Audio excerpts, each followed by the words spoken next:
এই তো সপ্তাহ দুয়েক আগেও মাতাচ্ছিলেন বিশ্বকাপ। রাউন্ড অফ 32-তে কানাডার কাছে হারলে দলের সঙ্গে দক্ষিণ আফ্রিকা ফিরে যান দলটার মিডফিল্ডার জেইডেন অ্যাডামস। অথচ ভাগ্যের কি নির্মম পরিহাস, বিশ্বকাপের পর্দা নামার আগেই জীবন প্রদীপ নিভে গেল ২৫ বছর বয়সী ফুটবলারের। কেপ টাউনের একটা বাসা থেকে উদ্ধার করা হয়েছে তার নিথর দেহ।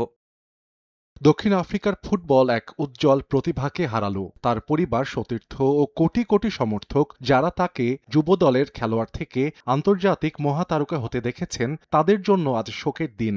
আজ আমাদের পুরো দেশ শোকাহত। স্থানীয় সময় রোববার সকাল ১১টায় পুলিশ উদ্ধার করে তার মরদেহ।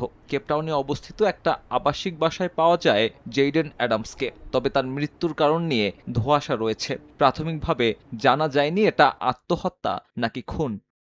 জেইডেনের মৃত্যুর কারণ এখনও নিশ্চিত হওয়া যায়নি। গণমাধ্যম আর সাধারণ মানুষকে কোনো ধরনের বিভ্রান্তি না ছড়ানোর অনুরোধ করব। কঠিন সময় তার পরিবারের স্বার্থে আপাতত সবকিছুতে গোপনীয়তা বজায় রাখা হবে। মৃত্যুর কারণ নিশ্চিত হলে আনুষ্ঠানিকভাবে জানিয়ে দেয়া হবে। স্থানীয় আইনশৃঙ্খলা বাহিনী এরই মধ্যে এই মৃত্যুর কারণ খুঁজে বের করতে কাজ করছে। তবে জানা গেছে কিছুদিন আগে নিজের দাদির মৃত্যু নিয়ে গভীরভাবে শোকাহত ছিলেন এই ফুটবলার। চেক রিপাবলিকের বিপক্ষে মাঠে নামার আগে মারা যান ৭২ বছর বয়সী তার দাদি মারিয়ানা অ্যাডামস।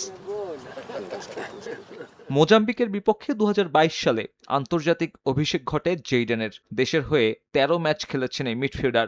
গোল করেছেন দুটি। সে দুটি গোলই আসে দক্ষিণ আফ্রিকার বিশ্বকাপ বাছাই পর্বের ম্যাচে। সাব্বির মিথুন, সময় সংবাদ।